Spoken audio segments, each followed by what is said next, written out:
Hi, Sarah. Hi. Have you guys ever heard about this magic mushroom that researchers say holds medicinal powers? And like it has many potential benefits? No? I have, yes. You have it? You know? Perfect. Well, this mushroom is called Chaga mushroom. Today I will be telling you all about why there has been a lot of buzz around this magic mushroom. Before I begin, I would like to pass around this sample of some chaga chunks, so you guys can just feel the texture. Please just don't open the ziploc, because you will be able to feel it from the outside. Chaga mushroom is one of the most common and popular medicinal herbs among the indigenous people, especially in Canada. So, a little overview of what I'm going to be going over. I'm going to go over intro, history, potential health benefits, chemical composition, non-medicinal uses, some creative ways indigenous people use it. I'll go over some of my experiences with this project and then a conclusion. I think it's also worth mentioning, it's important to mention here, that part of CLC is for us to explore our capstone through two core competencies. For me, I chose culture and identity as well as creative thinking. Before I begin about what Chaga is, I would like to give you guys a quote by Cynthia Sagely, who is an author, artist, and a life teacher. Her most popular book is The Tree of Life, which is a journey to mindfulness, basically. Okay. What are chaga mushrooms? Chaga mushroom, or Indigenous obliquus, is a member of the genus Indigenous family. This mushroom is a type of fungus, and most fungi, such as chaga, they start their life as a spore on like a tree. This one starts its life on a torn-off branch of a birch tree. Usually, it has been used for its medicinal powers in traditional medicine. It has many potential benefits. It has anti-inflammatory, anti-cancer, immunity-boosting benefits. The fascinating thing about chaga mushrooms is that chaga mushroom can live on its host tree, which is a birch tree, for up to 20 years or until the tree topples over. But it will start reproducing once it's dead. It will reproduce for up to 6 years, and basically its reproductive or fruiting body is its holy grail of mythology. So that's kind of interesting. But what does it even look like? As you guys can see, and if you guys have passed it around, I don't know where it is right now, but it has no shape, no cap, no stem. It doesn't even look like a mushroom. It has a charcoal color on the outside, a brownish color on the inside. Okay, so I talked about the fact that it grows on birch trees, but where are birch trees? Birch trees are in cold places, such as throughout the northern hemisphere, temperate forests, such as Siberia, Canada, and Alaska. Here's a picture of a birch tree if you guys ever spotted one. Don't forget to look for some chaga. History of chaga mushrooms. The history of chaga mushroom is very interesting. It has a diverse and rich history. Firstly, it goes back to 145 million years BC. Well, this is a rough estimate, of course, but it's just here to show how it has deep roots in the human history. And then 3400 BC, Otzi Iceman, who was preserved in a sheet of ice, was found to have chaga in his pouch that he used for fire making. Later on, Shen Nan, who is the father of Chinese medicine and introduced acupuncture to the world, after tasting of about 1,000 medicinal herbs, he wrote a book about 365 of them. The first one is Chaga, and he gave it an interesting title, which we'll talk about in the next slide. In the 12th century, it was introduced to the Canadian Aboriginal culture, and which I will talk about the mythology they have around it and everything. And most recently, in the 21st century, it has been introduced to the modern world and modern medicine.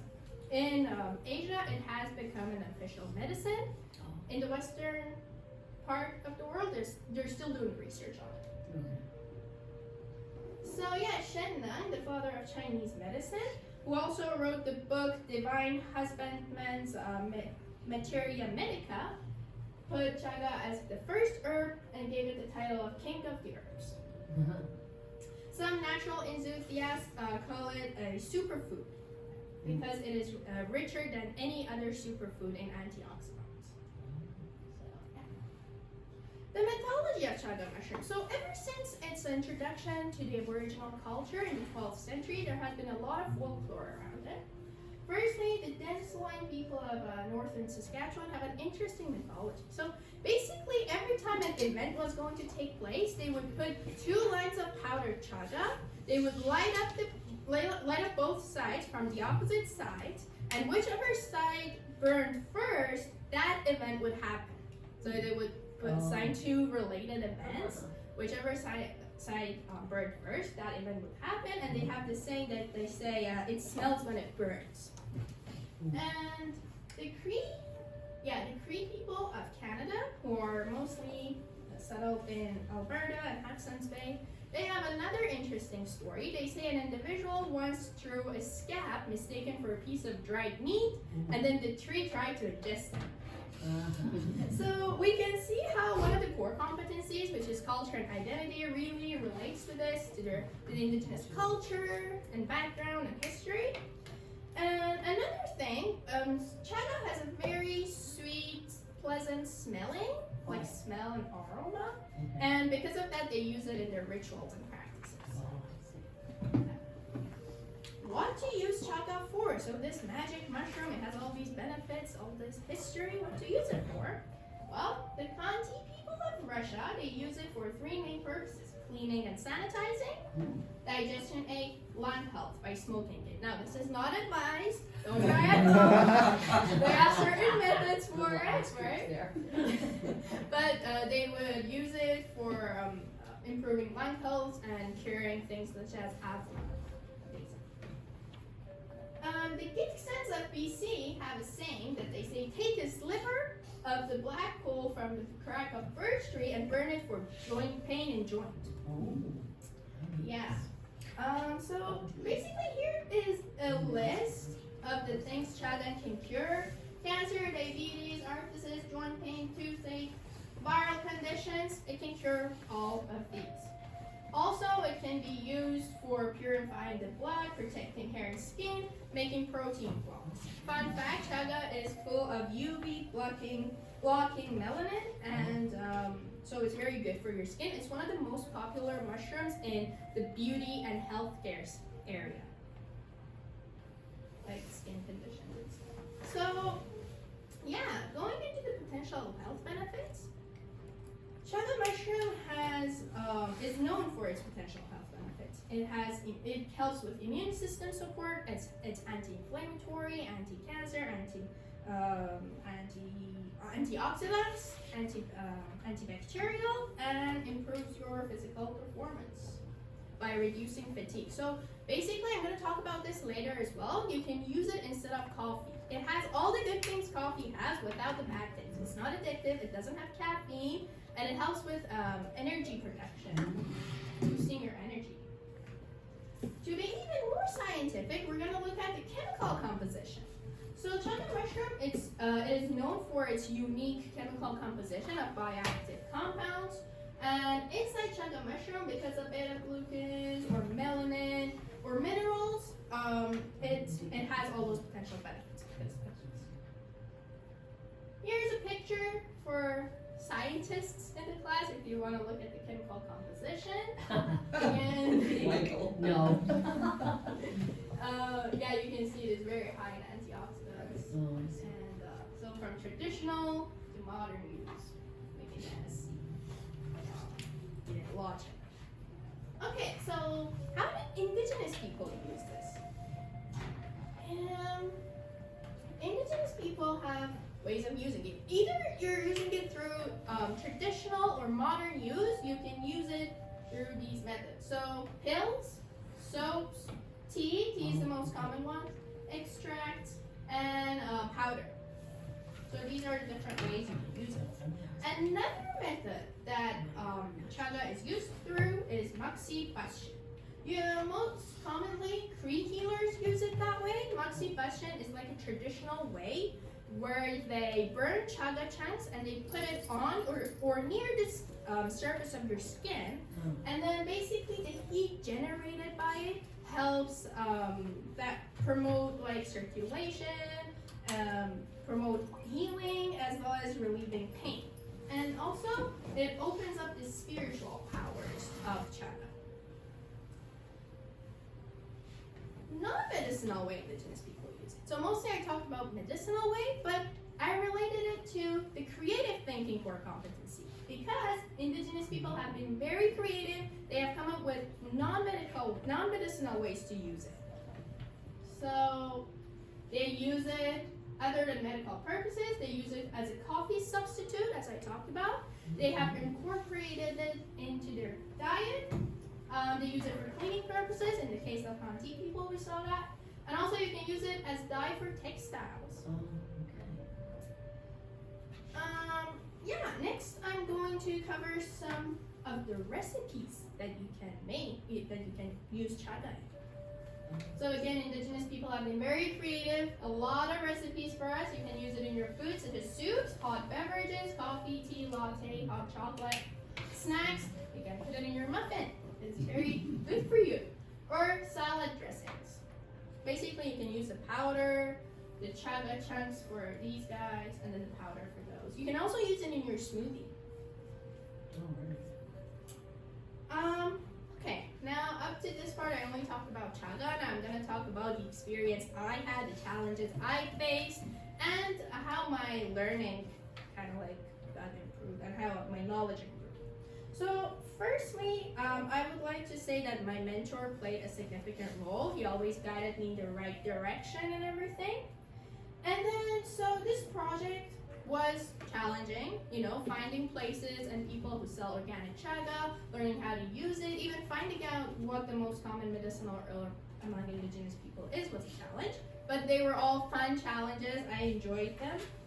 And then, so, yeah, as you can see, I had to talk with people just aside from my mentor to expand my knowledge. This is, okay, a lot of people have been asking me, where can you find chaga? This is only one example. It's not intended, but this is only one example. Your Wildest Food, I bought this from them. It's there in the farmer's market. There are also other people, of course, but this is only one example. And then, yeah, I got to really learn more about the history of chaga and medicinal herbs and the people who have been involved in the process of the transition from traditional medicine to the modern world medicine. And then, so when I met someone like this guy, whose name is Matt McAllister, I shared with him some of the fun facts that I've learned about chaga, and he also helped me improve my project and enrich it even further. Also, to expand my learning even more, this guy, I used to go to trek, so I got a hold of one of the trek guides. I was like, can we go find some chaga? We went to Pacific Spirit Park with some of my friends. He is very familiar with Indigenous communities, culture, and practices. Real life experience. So my mom has a psoriasis, had psoriasis. Doctors say that it's incurable, it's always gonna be there, you know. But with the use of chaga mushroom, we were able to see exceptional results. So she just used the cream. Now it's basically almost gone. And then, but the thing is, you just have to use chaga for 21 to 40 consecutive days for optimal results. So if you do that with any of the methods, such as the soap, cream, pills, tea, extracts, whatever you want, if you use it for 3 weeks, you'll see optimal results. Okay, here's a mushroom plate. I made in ceramics, just as a symbol. I was afraid I wouldn't be able to find chaga, so I made this as a symbol, but I found chaga, so yay. Next is fun facts. Fun facts about chaga mushroom. So some of the fun facts that I have are, firstly, it has been given the title of the gift from God or king of the herbs. It has been used as a medicinal herb since 5,300 years ago.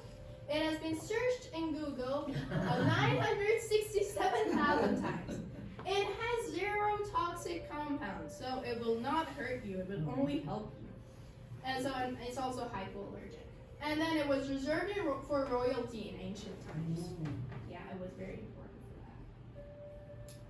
that. So to kind of give you a conclusion, throughout the course of this project, I had the opportunity to explore my capstone through creative thinking and culture and identity. I was able to learn about the natural remedies and their history and background and the people who have been involved in it. I also gained some insight about Chaga, and I finally reached my goal of figuring out what the most common medicinal herb is among Indigenous people and how to use it.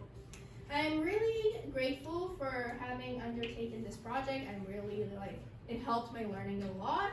And my next step is that with the help of my mentor, we're going to make it into turn it into a short article and kind of publish it in local magazines. This is pretty much it for my presentation. I have a short video that I can show you regarding how to make chaga tea. But for my presentation, this is it. I'm Sada Pasifani, and this is my CLC capstone project. Thank you very much.